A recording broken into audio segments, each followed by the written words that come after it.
How do you make specialization an easier process? Specialization, or niching down, as some people say, is one of the most complex and scary processes that a business leader, business owner of a professional service or B2B services firm will have to deal with. It took me a while to understand how to specialize MetaHelm, for instance. And I am suspecting that if you've been in business for a while, this topic is not new for you. But if you're just starting, maybe you are a generalist and you're happy with that, then that's fine. That's fine. That's fair. Some companies do very well being a generalist. You don't have to always specialize. But if you are interested and curious about this question, I'd like to offer maybe some simple tips to make this process a little bit easier for you. And the tip I want to give you is to be careful with what I call the bumper sticker mentality. Some others have used that term.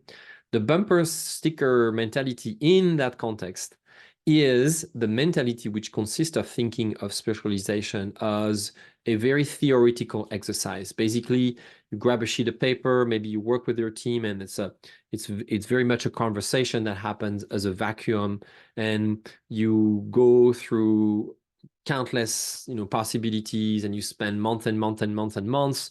I have seen people spend years weighing their options and calculating and measuring the size of the market and sifting through a bunch of categories and then looking at what is the spending potential and doing all sorts of assumptions, going through all sorts of assumption for this. These are all great, but they are very costly methods because they take a lot of time and they are very theoretical. The approach I want to put in front of you is a lot more pragmatic, and it consists of starting with what. What is it that you'd like to do and for who you want to do it?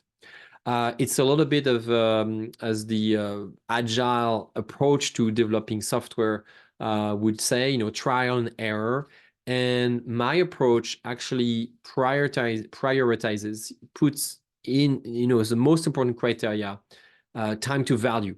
Like, how much time does it take to deliver value to a client, and how do you know that this value was well received and get the feedback for this value? So how do we do this? Well, the process consists of putting together very quickly, in 2 to 3 weeks, a productized service, a prepackaged service that has one price, and to start looking for people who might be interested in the service so that you can have conversations with them.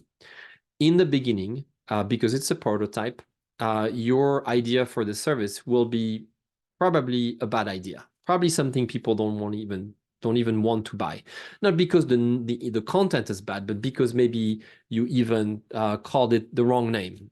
For instance, many years ago, I tried to offer to my market I think it was called a deep purpose diagnostic phase, and no one wanted to, after several attempts, no one wanted to buy this thing because, now that I with hindsight, I see it was not what my market wanted to buy. So the quicker you get to these pieces of feedback, to these answers, the better off for you.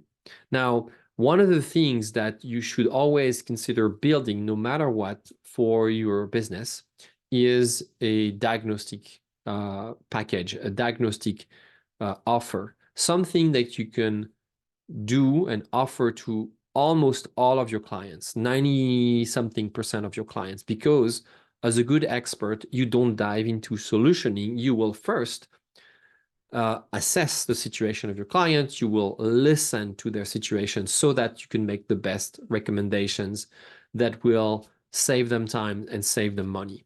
So here is what I'm putting in front of you. Here is a suggestion that I have to help you accelerate the specialization process. Why don't you lead that process with that type of simple product, type of simple service that you can go test with people that you either existing clients or new clients, people that are in your pipeline of potential clients, or even clients that you don't, you haven't met yet. And really go very, very quickly about this and figure out not only what works for them, but even more importantly, if you're interested in building a firm with narrative power, a sustainable, meaningful, intentional business, you will figure out if it resonates with you and if you see yourself delivering this kind of service for a long time. I think that many advice around specialization are very valid. They're great, but I have yet to see someone at addressing the topic of aligning your specialization with your heart, with what really makes you excited to do. I think it exists in other professions, maybe doctors, lawyers. Quickly, when you go to school, you're exposed to all of those potential specialization. You can do internships, you can write papers, you can do projects on these different topics and dabble a little bit and see what resonates with you. And when it comes to consulting or coaching, for some reason, we kind of skip that phase. And that choice is only mental, it's very cerebral. So what I'm inviting you to do instead is to generate your own opportunities for internships, right?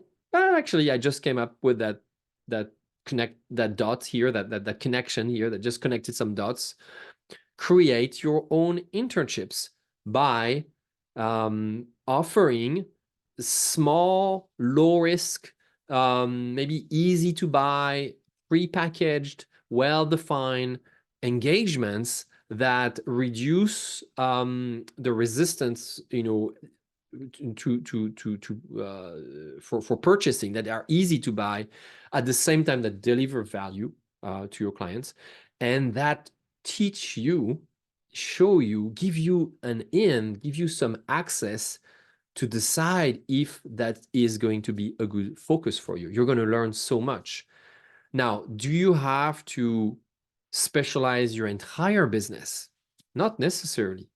In fact, you don't have to commit to all in, focus on and right away, because it's very scary. It's a very, very scary a decision to make. It's like, oh, I'm going to marry this person right away.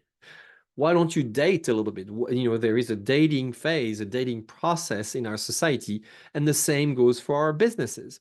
So these types of small engagements, again, light, easy, clearly defined, with clear boundaries, are kind of like small opportunities for dating with your clients, your ideal client, and seeing if there is a good chemistry, seeing if they're willing to pay, seeing if this type of work is even profitable, if you see yourself building a bigger business off of it, and if you see yourself doing it for a long time, and also to see if this is going to be something that is going to be fulfilling, that is going to fuel your soul, and is going to spur your best ideas, that is going to really fuel your creative mind, that is going to spark your best idea, your best creativity, right? All of this you don't know before you have to commit to specialize into something. So don't make specialization just a math exercise.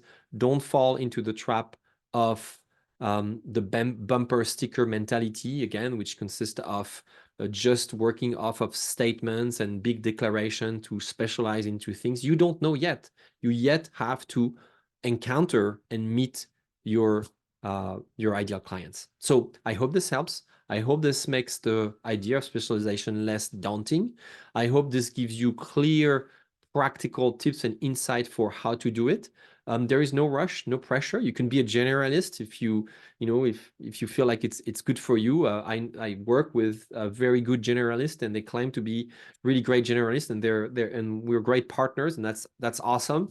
Personally, I decided to specialize in business strategy for professional services firm, and over the years, I have practiced and I continue to practice strategic positioning. I continue to think and reflect on how to hone that practice, how to make it even more special, even more unique, aligning my perspective with what my clients, what resonates with my clients, turning that into useful offers. So it's a process that is never done, but it's always due when you have to go to market, when you have to sell, when you have to generate profit for your business. So I encourage you to dive into this topic, and hopefully my tips are helpful to you. All right. Thank you so much. As always, I welcome your questions and comments below. Thank you so much.